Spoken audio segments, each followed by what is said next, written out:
Welcome to Turning Pages with Mel. We will be nurturing a strong mindset, delving into the world of books, and embracing a faith-based lifestyle. I'm your host, Mello, and I'm thrilled to have you here with me today. In a world that often celebrates fleeting connection and promiscuity, being single at 40 can sometimes feel like an uphill battle. We as women face trials unique to our own journey, from societal pressures to the occasional fear of walking this path alone. We'll dive deep into discussions about faith, dating, mindset, money, and health. Hi, welcome to Turning Pages, Devangini Chauhan, the author of The Aftermath of Ever After. Thank you so much for being here with us today. I wanted to ask you, I have been going through your poetry and the book, and I wanted to know what inspired you to write this story, the poetry. Thank you so much for having me here. It's such an honor to be here. And I have been following your page, and I think it's very inspirational what you're trying to do, especially with books, and especially to inculcate the habit of reading. Now, what inspired me to write my story? That in itself is a long story. So I actually started writing uh, this particular poetry when I was going through a lot of grief. A very long toxic relationship had come to an end. And while there was much to celebrate, there was also a lot of grief. There was a bit of an identity crisis. There was a bit of lost hope. So I started to write myself a poem a night. And I used to write it anonymously. I used to think, okay, I'm not sure if I'm going to share this with anyone at any point. And there came a time when I started to work in the mental wellness space. And also, I launched a book project with a co-editor called the Desi, their divorcee, and we started, working with the fabulous group of women who came out to tell their stories of how it feels to be a divorced woman in a Southeast Asian community. And each of the stories touched me so much while I was book coaching them that I thought, why not? And in fact, they're the ones who inspired me to go ahead and publish them as a book, and also my current partner. Obviously, he's one of my biggest cheerleaders. So I realized at that point that people probably need to read this poetry with my name on it so that they're able to own their story and they're able to see how beautiful my life turned out despite all the grief, despite all the abuse, despite coming out of it and being left with what many would term as an empty shell and broken pieces. My life turned out to be so great that I just wanted women like me, men and women like me, to read the poetry and to have some hope, to know that there's so much more on the other side. Yeah, I think that's what's really inspiring about poetry and storytelling is we can see ourselves in stories, and especially when there is loss and grief in a story, and we could expand ourselves and see that there is recovery and healing and hope. It gives us, like, I think almost like a beacon of light to say, well, if she can do it or if he can do it, I can do it too. Absolutely. Yeah, so I really loved your story. Now, your poem reflects a lot of love, loss, healing. How do these themes come up, like with your poetry? Like, how is your process with poetry, and why did you feel the need to, like, you didn't want to share it in the beginning? I think I didn't want to share it in the beginning because of two major reasons. One is the conditioning. A lot of us are taught not to air our grievances in public. And the other reason was I wasn't sure who would read it. It was very raw. So I myself wasn't very sure. So there was the cultural aspect of it.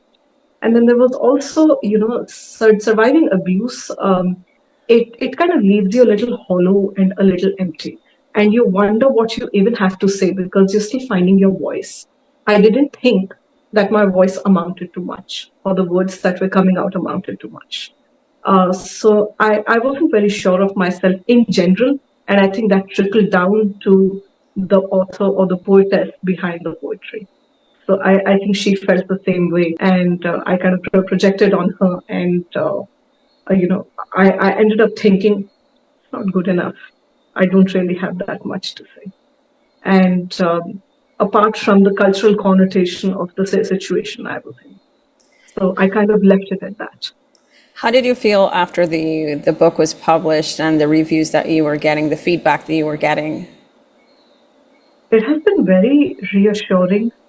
There's definitely been uplifting to even go ahead and compile the poetry and put it out there as a book. The night I hit upload, I still remember it was about 4 a.m. early morning. It wasn't even night anymore. I had worked through the night and I hit upload, and I was like, that in itself felt like a very, very big achievement, a very big milestone. So I knew that now I'm handing this over to whoever might need it. When the reviews began to trickle in, it was a pleasant surprise. It felt like, wow, really? And there was this other part of me that has already evolved so far out from all of that to become this entrepreneur and mother and all of these things that the other part of me said, of course, but of course. So it's been wonderfully heartening, and I did list the book in a category known as inner child work, and of course, neuro linguistic programming, of which I'm a practitioner. And Right. when it hit the number one new release in inner child work, I Okay. realized that it probably resonated with people who had faced a similar thing. And also, I made sure that the cover reflected the world inside of that child. And Wow. it was like the child coming out of the jar, the Wow. blue one. That's amazing. It's amazing. Yeah. There must be some sort of theme going on for me this week because the guy I interviewed yesterday, he deals with inner childhood trauma. And yes, and now you're telling me this, and I'm like, wow. Yeah, that's really good. You have a background actually in publishing. So you still had that hesitation, even with your writing background, you still had that hesitation of pressing upload and feeling maybe like, who am I to do this? Who am I to do this? I mean, as a woman and from the community I come from, even though my parents are super liberal, but I still felt like, am I going to be judged? That little girl inside of me was still wondering if she'll be called a bad Indian girl for doing this. And then I realized there is no such thing. I actually had a conversation with the child inside of me and said, there is no such thing. I started writing poetry when I was 6. And that was my foremost medium of expression. So it felt very authentic. So I was able to placate myself saying, this is how I know best to express myself, and I'm going to do it. Because it's going to help so many women and men out there have this conversation with their inner child and say, it's okay. There's nothing wrong Right. with it. And then it'll probably change how the next generation is parented. It'll probably change the fact that we have very mistakenly connected our culture and our values with abuse, with tolerating toxicity in the name of Indian values, which it is not. We have a beautiful culture, and I absolutely would like people to see it for what it is rather than what it Yes, isn't.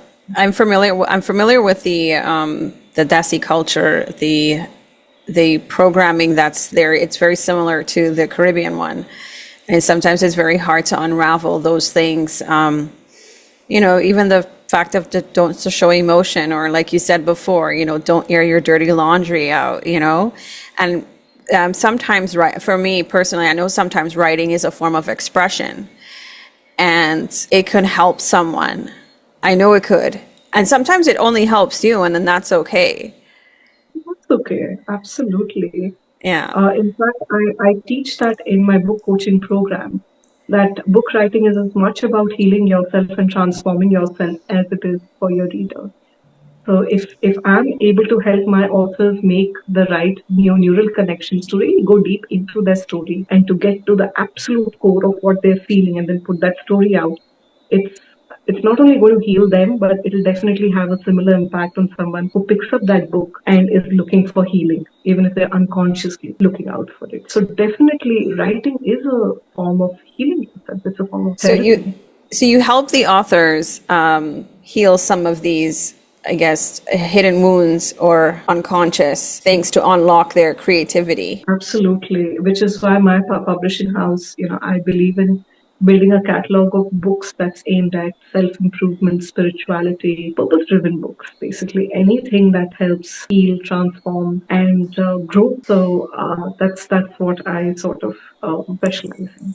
So if somebody wanted to work with you and put their story out there, what would be like a process that you would take them through to unlock their story, that hidden story that we all have inside? So I use something called neuro-linguistic programming and also psychometrics to work with authors. A lot of times we don't know the story behind the story, and our brain has made connections which in my field we call it neural pathways or neural neighborhoods. I help them travel to those places which they may not even know are fully functional in their brains and pretty much dictating their patterns. So first of all, I help them unlock that. And then I help them build the visual blocks of what that book will look like, what the story will look like. I actually have a spreadsheet model with which I do it. And at the same time, I'm also working with the author using psychometric analysis and also an NLP, neuro-linguistic programming. I work with the author to build their author identity, for them to build patterns and discipline and that quality of life that will help them best tell their story in a very efficient way and have writing rituals and a writing routine and a way of dealing with mental blocks while they're still unraveling the story in the best possible way for the reader. So it's actually a two-pronged method with which I help break out the book. And once we write the book together, book coach and author, is with lots of research on my side to see what's happening in that niche and what would best reach out to the author, to the reader as author. I go ahead and edit, help them create the cover, format the book, upload it onto Amazon and Kindle so that it's available for their readers, and basically they become the publisher as well. So that's the whole process from end to end. Authors come to me with just an idea. I'm thinking of writing on this, full stop. And then I turn that full stop into a comma. So I wanted to ask you, besides the process of writing the book, with your stepping into your worth as a woman, coming from that shattered situation or what felt like, okay, I'm not going to survive. Your ego probably was bruised. Your soul was probably bruised. And what are some of the things that you used to get you out of that state of mind, and spiritually, how did you evolve into the woman that you are today? I think in large part, my child had a lot to do with who I have become and the fact that I walked out at all.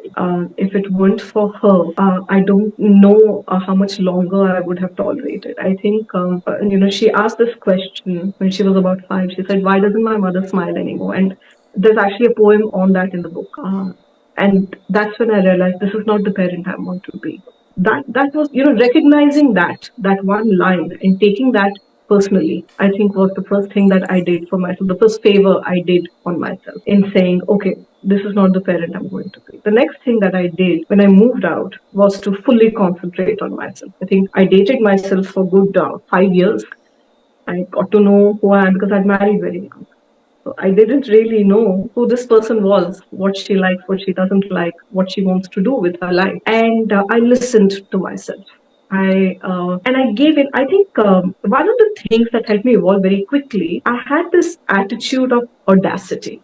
It's not that I was trying to defy somebody. It's just when people would say, "Oh, you're a single mom, but you can't make ends meet because that's not how it works," or "You can't live safely in India as a single mom because that's not how things work," so on and so forth. Even a lot of well-wishers, how are you going to do this? It's not going to work. I think I had the audacity of not understanding that language at all. I did that favor to myself. That was a very big thing. That changed the whole game for me. So when I wanted to start my own business a year into my separation, there were no ifs and buts. All that I saw was, okay, how to and what next. I followed those. Those were the paths. Those were the turns that I took. And it was scary. There's no doubt about that. But I decided, I think one thing that I kept chanting to myself is, don't be scared, just be careful. And I teach that to my daughter even now. Another huge thing is I kept studying, I kept educating myself. Um, I was already an MBA grad, but I kept adding qualifications to get into the mental wellness space also. And because I've always said this, your education and your career, these are two things. They'll never leave you. They'll never abandon you. And it's easier to go into battle knowing that you have a home to retreat to and there's food on the table in that home. So those are the two things that kept me company, definitely. And when you know who's watching, you're very mindful of the kind of role model you're being in all of that. So I was very, very clear that okay, it's not just the kind of mother that I was being to, it was the kind of woman that I was being in front of. So I began to become that female, and there was a lot of focus on bringing my feminine dignity back home. And in that, I found all the things that I had lost: the self-esteem, the even the feminine ego. It can be a beautiful thing if used correctly. And I actually found myself in a place where I was able to empower other women who were in a similar situation. I was able to empower them to actually work with me in my company and to get a foothold in their own lives. So it's it's been a very, very long journey, but it's been an extremely rewarding one. So there are many aspects to it, starting from the academic to the financial to the spiritual to all of it. So yes. Yeah, I like that you told your daughter, don't be scared, be careful. I think that I like that. It does resonate a lot. You know, we could be second guessing ourselves, and fear will come up a lot when we want to do something or even become that new woman that we want to. We know that she's there, you know, but we're scared, but we need that other part, be careful. Yeah. Yes, absolutely. I feel like the be careful part is sort of like a guide saying, you know, yeah, I'm guiding you. Just be careful, be mindful. Be mindful, be intentional, know your Yeah. boundaries, learn to say no. Don't be scared of saying no. No can be a complete sentence.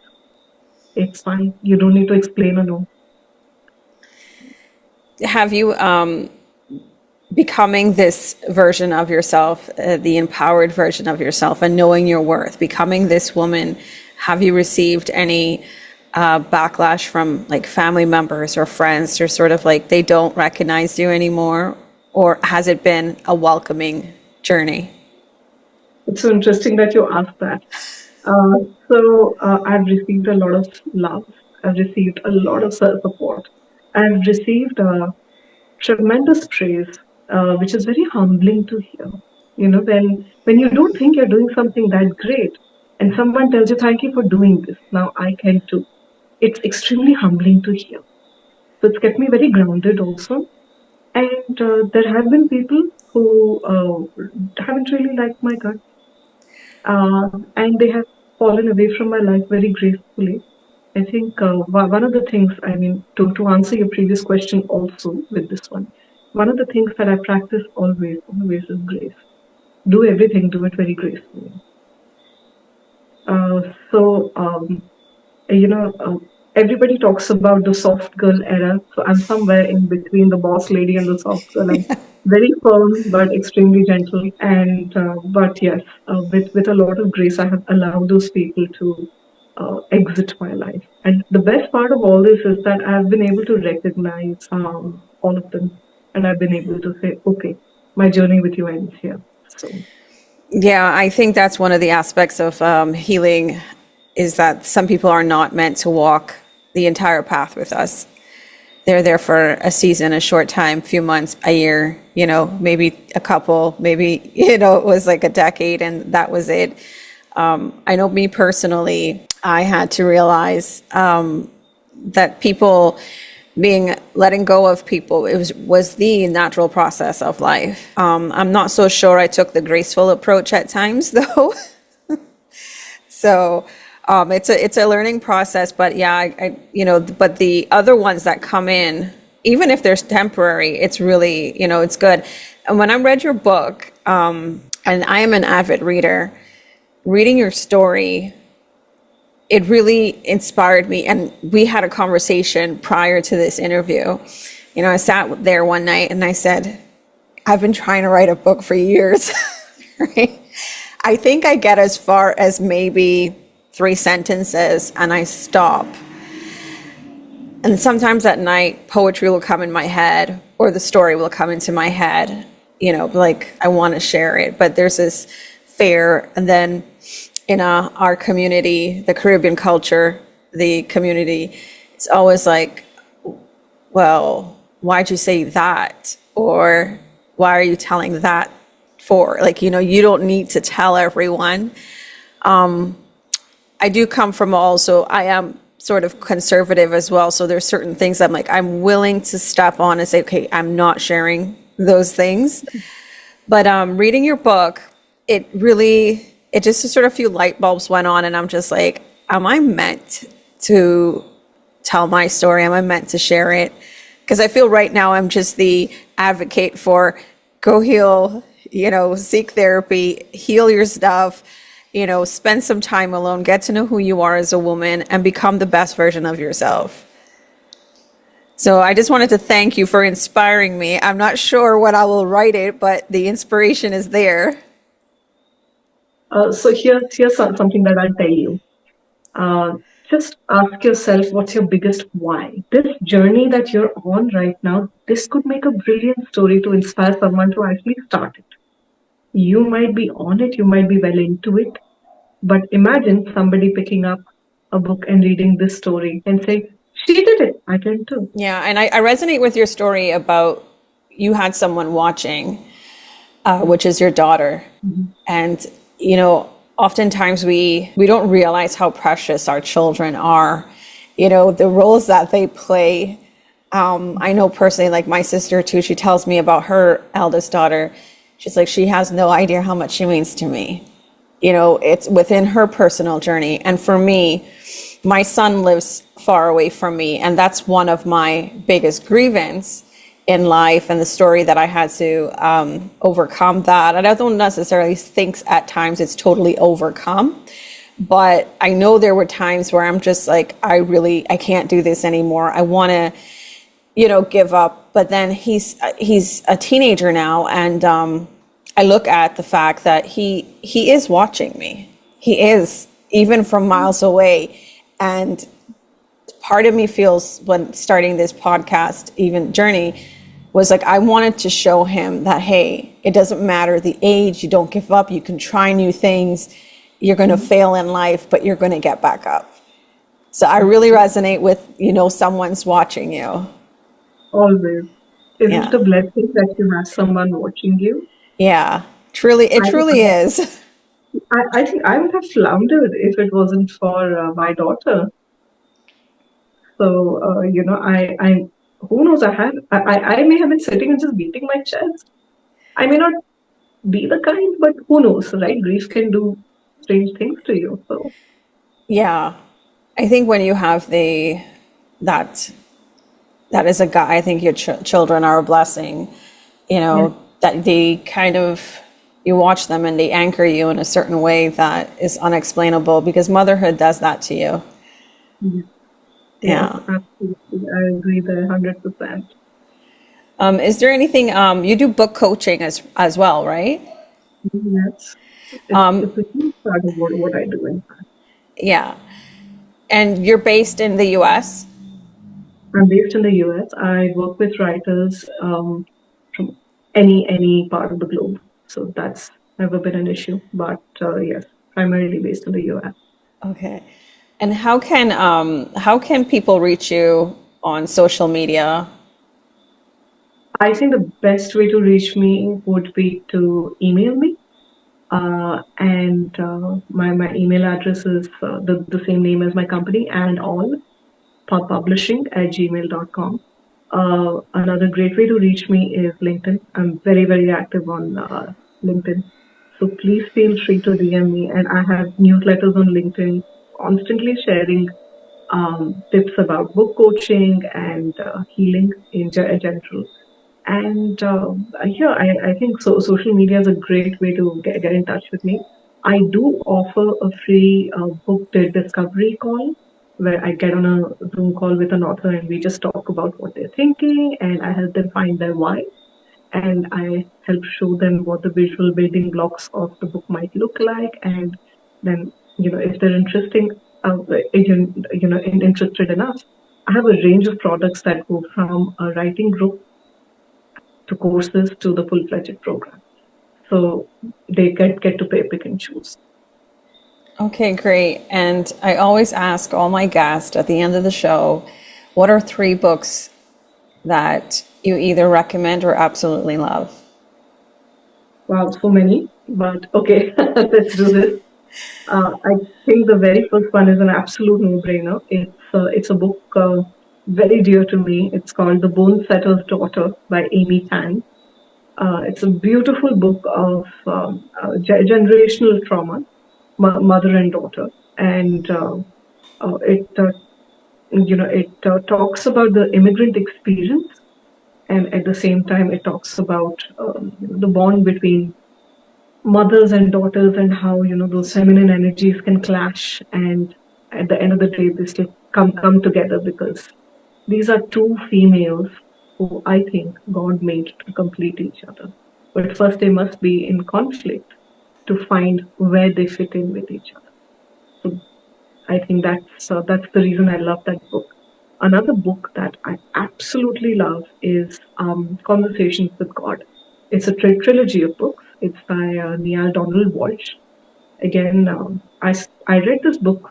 I first read this book when I was 17, and then I reread it when I was going through my separation and divorce. And both times, it just meant completely different things to me. So that's a series of books. I recently had the privilege of reading this book called The Body Keeps Score. Again, a wonderful book, and that one hit me because, again, as a mental wellness practitioner, it really shows you the length and breadth of what the brain can do to the body, and vice versa. And like I always say, this is just a vessel for the soul, and whatever the soul goes through, whatever the spirit goes through, the body keeps count. So that book was quite eye-opening. Apart from that, absolutely love the classics from Jane Eyre to George Bernard Shaw to PPG Wodehouse, not exactly classics, but still. So I think that's, those have been books that I grew up with. So yeah. Okay, great. Thank you for joining us on this episode. I hope you can come back soon. Anytime you want me back, I'll be there. Thank you so much. Right? Yeah, I would really, really love to have you back. So thanks again.